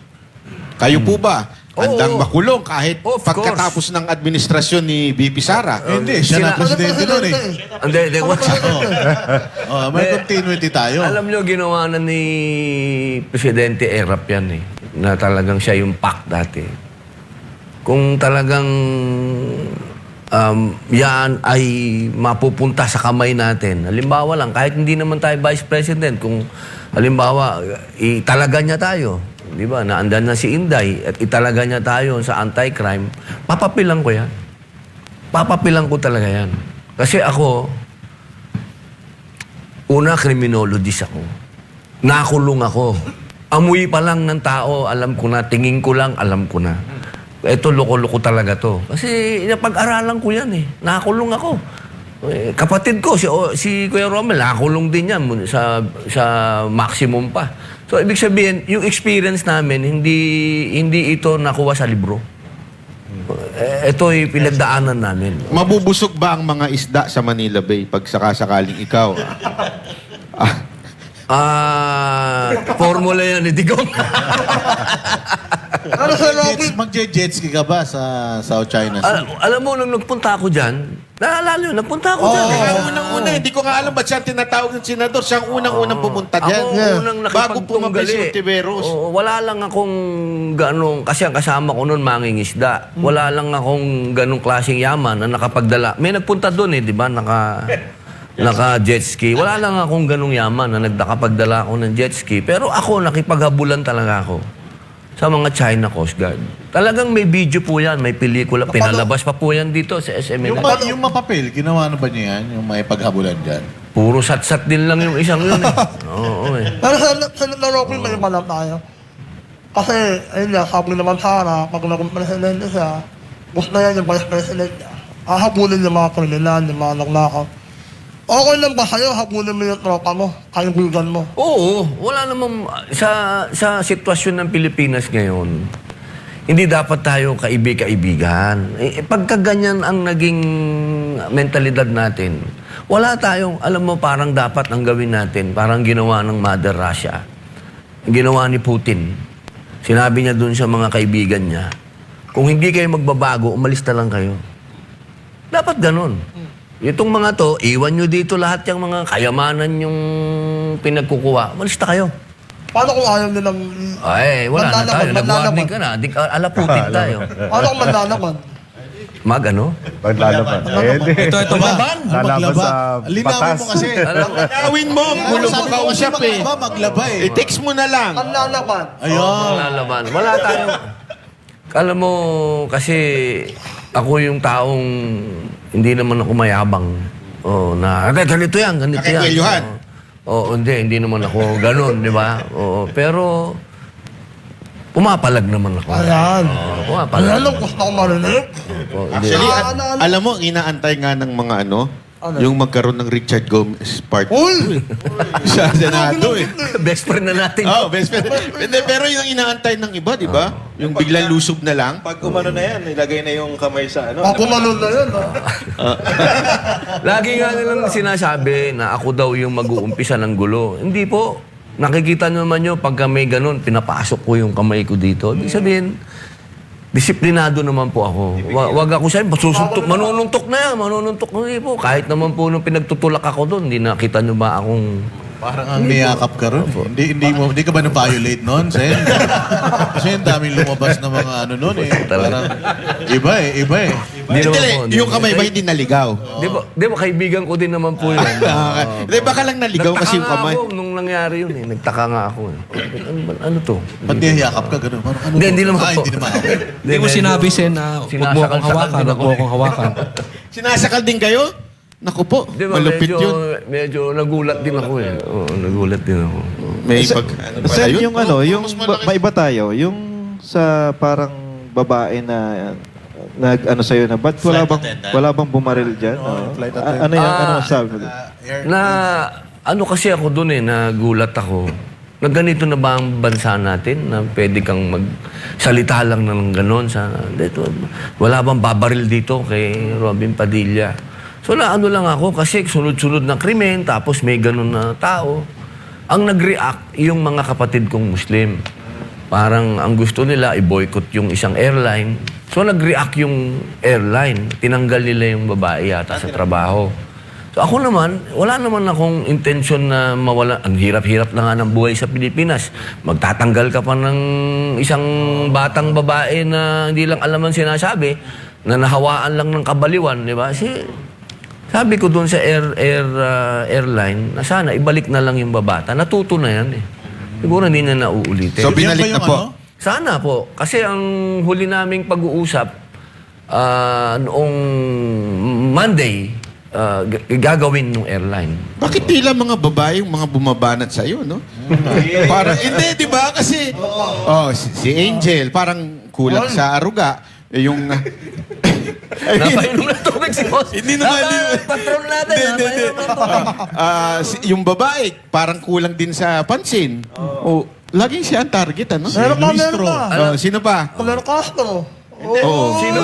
Claire Castro, mukha. Crush ka, ha? Iba At may talaga. bading pa, yung sa kabila. May bading pa na bumabanat kay Senator eh. Sino? Meron. Sino? Yung nandun sa kabila, yung ano ba yun? Bakling. Falsifikado ba?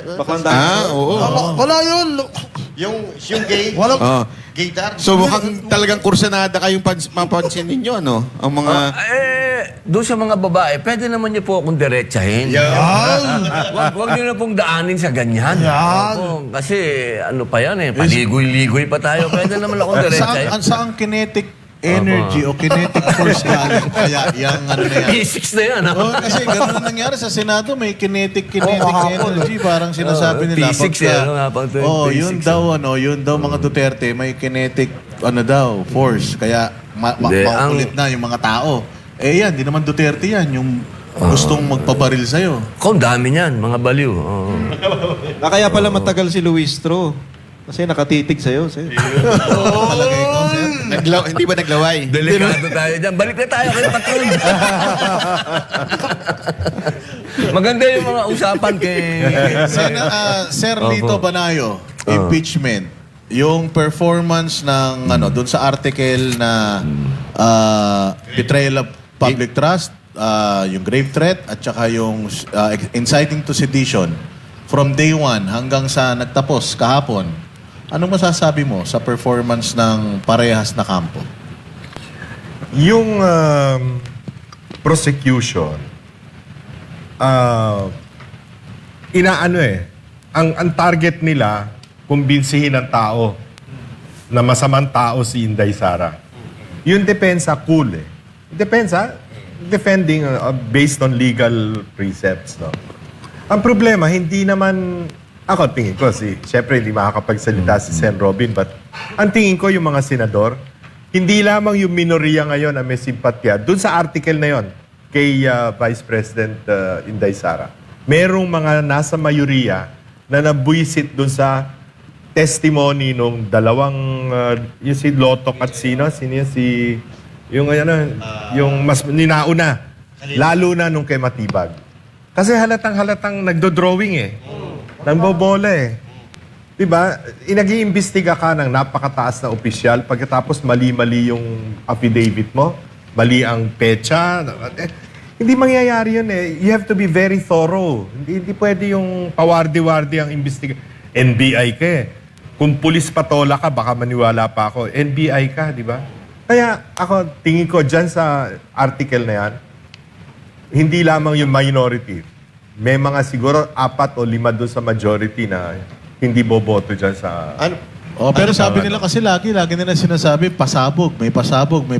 Nung umupo ba, itong si direktor, pinakamagaling na direktor sa Pilipinas, sa kasaysayan. Nung siya ba yung inilagay dyan, nakatulong ba siya sa prosekusyon? May pagsabog ba kayong nakita? Wala. Siya yung sumabog eh. Hindi, para Englishin natin, it was a big fart. Oo, ha? Dito naman sa issue ng pagsusubpina ng mga tax records, ng AMLAC, ng mga bank statement, anong masasabi nyo dyan? Kayo ba ipabor dyan?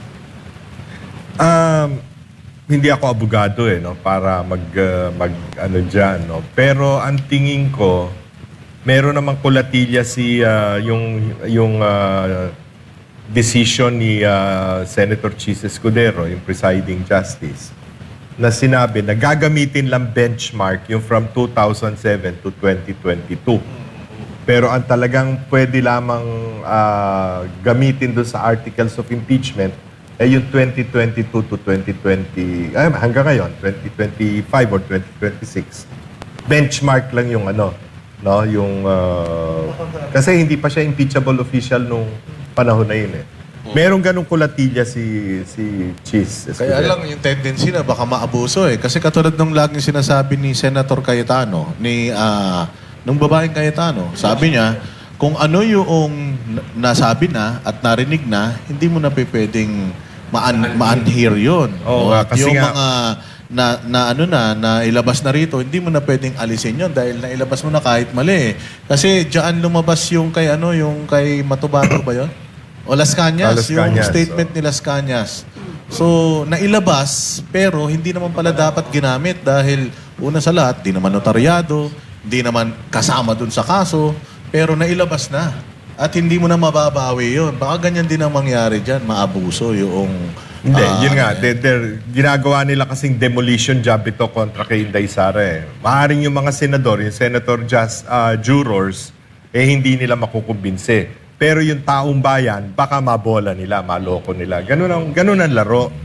Halimbawa, yung AMLC, di ba si Kim Enares na dating BIR commissioner, na-interview siya eh. Tahasan niya sinabi, yung AMLC, walang karapatang mag-release ng data. Kasi nasa batas yun eh. Yung batas na natin na gumawa tayo ng creating the AMLC. No? Walang karapatan yun. Pero sa 1987 Constitution yun. Eh, paano yung 2026 Bendalo Constitution? Bendalo. Anything goes. De, pero maganda yung sinabi ni Senator Robin dun sa kung gusto nyo buksan na lang lahat. Handa ba kayo, Sen? Yun ang inaantay ng taong bayan. May Kaya kumagat ba sa hamon nyo na yan? Nung sa salin, gusto ko naman purihin din yung mga kasama kong senador. Nung sinabi ko yan nung aking privilege speech, kasi FOI ako yun Freedom of Information. Privilege speech ko yun, hinamong ko yung mga mambabatas. Believe naman ako dun sa mga kasama kong senador. Nung nilabas ko yung akin, nilabas din nila yung kanila. Kaya sana dito, sa hapon natin, na pati yung mga bank records, gawin natin. Properties, lahat. Kasi yan ang gusto ng tao. Kaalaman, no? Actually, dalawang bansa na lamang ang meron pang bank secrecy law. Pilipinas tsaka Lebanon. All countries all over the world, walang bank secrecy law. Only the Philippines and Lebanon. Ano to? Lahat kahit ordinary citizen? Walang bank secrecy law. Pag kailangan ng batas na tingnan yung iyong bank records, can be done. Naku, di Court malalaman order kung lang. sino nagbayad dun sa namatay na vlogger. Ayan na. Oo. Diba? Pwede lumabas lahat. Dito lang, tayo lang. Lebanon at saka Philippines. Pag yan ang ginawa natin, matutuwa ang taong bayan. Yan yung mga isang hakbang na sana, inshallah, pagka nag-iba na ng administrasyon, maitulak natin Pero yan. hindi po ba maabuso yan? Hindi. Mas mahirap yung para sa akin kasi, pag ikaw ay nasa gobyerno, payag ka kung ang taong bayan ang umaabuso sa'yo. Kesa naman ikaw ang umaabuso sa taong bayan. Taga-gobyerno ka okay lang yun. Walang problema doon. Dapat handa ka doon. Baka bumaba yung survey bigla ni Senator. Dahil sa sinabi niya na yan, ang dami niya makakalaban dyan. Mga magnanakaw lang naman makakalaban niya. Bayaan na natin yun. Pero maiba tayo Total, kanina pa natin binibiro si Senator, no? Matanong ko na rin si Sir tsaka si Senator sa pagka-Vice President. Diretsuhin na natin. Kayo po ba, halimbawa, sinasabi nyo, dapat taga Maynila, kasi para di ba, taga Luzon. Ngayon, sinasabi naman ni BP Sara, yung ipaglalaban, yung hahabulin. Pabor ba kayo? Ito na yung tanong. Pabor ba kayo na ang mag-Vice President si Baste or si Senator Robin? Baste. Basta Vice President ni Inday Sara, hindi naman pwede yun. Ano, napuso yun. Hindi maganda. Hindi maganda. Hindi maganda. Hindi naman. Masyadong parang dynastic. Hindi siguro. Pero, as a political strategist, dapat, kung taga-South ang kandidatong presidente, mas maganda kung ang kunin niyang Vice President, taga-Luzon. Hello! Senator Robin! Sandali. Linawin natin baka mamaya tinutukoy si Senator Amy, yari tayo dyan. Hindi naman siguro, no? Babae mukhang. Ayun, para malinaw lang. So, kailangan lalaki. Well, normally, binabalansi mo yan no? Meron lang mga pagkakataon sa ating kasaysayan na hindi nasunod yon. Cory and Doy. Yung isa taga Tarlac, yung isa taga Batangas. Si Macapagal at saka si Noli de Castro. Si Gloria at si Noli de Castro. But mula nung si Pangulong Duterte, nabalik yung north-south balance no? At lumakas ang Mindanao. Ngayon lang na nakita ng buong Pilipinas na ang Mindanao pala merong isang boses. Kaya napakahirap mong manalong senador kung kalaban mo si Vice President Inday Sara. Kasi 24% of the national vote is Mindanao. Eh nakita mo yung resulta ng 97% si Inday Sara sa Mindanao. Tapos, yung Visayas, that's 20% of the vote. 10.5% of that is Cebuano speaking. So 24 plus 10.5, you're talking 34.5%. Puwera pa yung mga Bisaya dito sa Manila at all over Luzon. No? So, Mas maraming Bisaya kaysa sa mga Tagalog. Sa So, totoo pag lang. bumoto ka sa impeachment ni BP Sara, re-electionist ka, patay delegates ka na. ka. May Oo. problema ka. Pero ang tanong dito, halimbawa lang, hypothetical, nagtanong si VP Sara Duterte, Sen. Robin, pwede ka bang maging vice? Nakakatakot yung tanong na yan. Oh. Siyempre, pag dumating yan, alam nga naman tanggihan ko. Napaka, naman nun, di ba? Napakapangit para tanggihan. Hindi, wala pa sigurong nagmamahal sa Duterte na tatanggi sa ganyang... Basta isa lang ang tanong ko sa kanya. Approve ba yan ni Digong? Yun. Yun. Eh, Yun lang paano? ang tanong. Kung si Opo. Digong sumulat sa'yo mula sa Opo. Hague, sinabi niyo sa 2028, gusto kitang maging vice Tulungan mo ang president. anak ko. Ay, kung kay Ma'am Inday, 100%. Pag si Digong nagsabi, 1,000% yes yun. Opo, So, opo. Senate VP Sara Duterte, narinig nyo na po ang sagot. Tapos na eleksyon. Tapos na eleksyon. Dinideklara na natin Finish ngayon pa na. lang. Tapos na. Paano Oo. si Ontiveros? 0.001 yun. May death threat pa. May death threat. May Ba't death- death threat ng 0.001? Ibig sabihin nun, wala kang bilang eh. Bakit kaya may death threat yun? Ano? Kayo po ba, Senator? May death threat kayo? Magmula po nung siyempre, noong sumama po tayo laban sa mga NPA, hindi po nawawala yan. Nandyan yan. Ako naman, laging ang tiwala ko sa Panginoon Diyos eh. Alam niyo, ako'y tagahanga ni Fidel Castro. No? Si Fidel Castro, sa dami-dami ng death threat dyan, hindi yan nadali. Ang sabi niya, ang hawak lang niya, morality. So, ako naman, naniniwala ako ang aking intention sa bayan, maganda. So, okay lang. Tatay ko binaril. Pero, Oo. Opo. Posible po Nagsasalita kaya- sa entablado, no? Opo. posible po kaya ang isang kasamahan nila ay ide-death threat nila? Ako, ang hirap sagutin yan. O hindi kaya baka gusto niyang tumaas yung ratings niya para kaya maggagawa-gawa siya ng death threat sa sarili niya. Nako, ewan ko lang. Anyway, patapos na tayo, kaya siguro hingan na natin ng last message. Salamat muna tayo. Oo, salamat Maraming po. salamat sa pagpapahiram mo ng iyong talino sa amin. Sana hindi po kayo nadala. Sir Lito Hindi. Banayo. Hindi naman. Konting kaalaman lang. Ano kami, unorthodox, unconventional. Yung Banateros, iba kami. Masaya, Hindi kami- masaya. Hindi kami magalang eh. Saka pasmado mga bibig Pasmado namin. eh. Oo. Lalo na to, pasmado talaga eh. Sana po mapaunlakan nyo kaming muli sa susunod. At syempre maraming salamat sa ating iginagalang kay Mr. Chair. Senator, Vice President, President lahat na. Oo, Senator Robby Padilla. Isa sa pinakamakabayan na taong nakilala ko na hindi mapapel. Hindi mapapel. Senator Robby Padilla, maraming salamat. Salamat po. Thank you, Senator. You. Thank you, Sir Sige Lito. po, may inyong unang huling mensahe sa ating mga kababayan. Siguro kung tatanungin ako tungkol sa SONA ng Pangulo sa darating na Lunes, dahil napakahirap na talagang magkaroon ng solusyon itong mga pagtaas ng presyo, yung kabuhayan ng tao. At least seryosohin niya yung sinabi niya, mahiya naman kayo. At talagang yung dapat usigin ay usigin. At yung huwag yung pinipili yung mga kaaway sa politika na yun ang inuusig, imbis na yung talagang mga magnanakaw sa gobyerno. Senator Robin? Ako naman po, mga mahal kong kababayan, napakarami pong nagsasalita dito sa ating bayan, kung sino-sino. Ang akin pong imungkahi po sa inyo, sana po ang pakinggan natin, mga katulad ng ating patron, na talaga pong sa matagal na panahon, alam na po nila ang nangyayari sa ating bayan.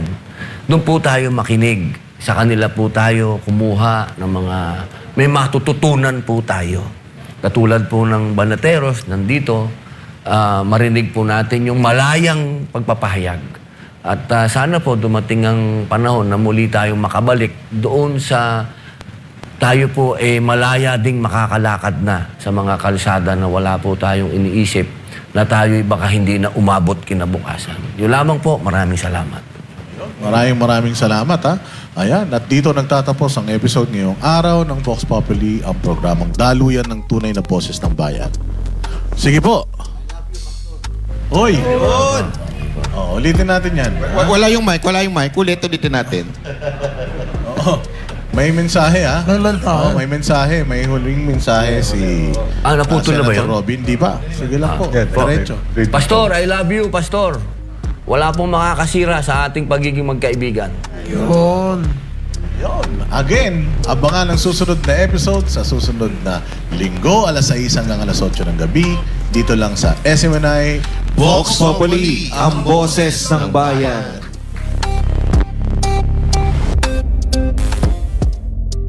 Sa bawat sulok ng bansa, may kwento, may boses na nais marinig.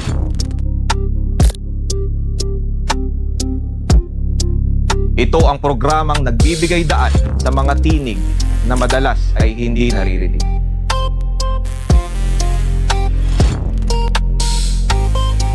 Sa bawat usapan, sa bawat opinyon, ang kapangyarihan ay nasa kamay ng mamamayan. Sa panahon ng ingay at kalituhan, may mga tinig na kailangang pakinggan. Ang espasyo ng bayan, ang entabladong walang kinakatakutan.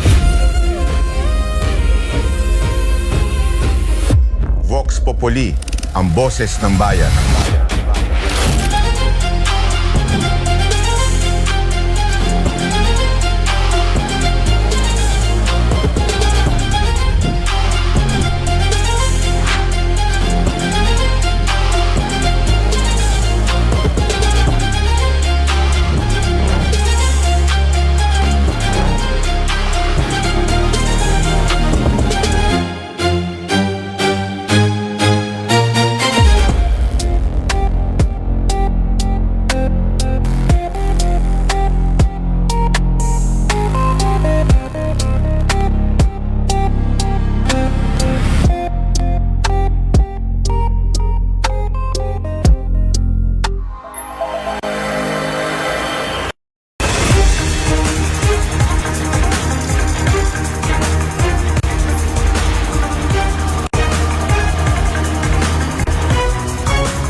This is SMNI News Channel.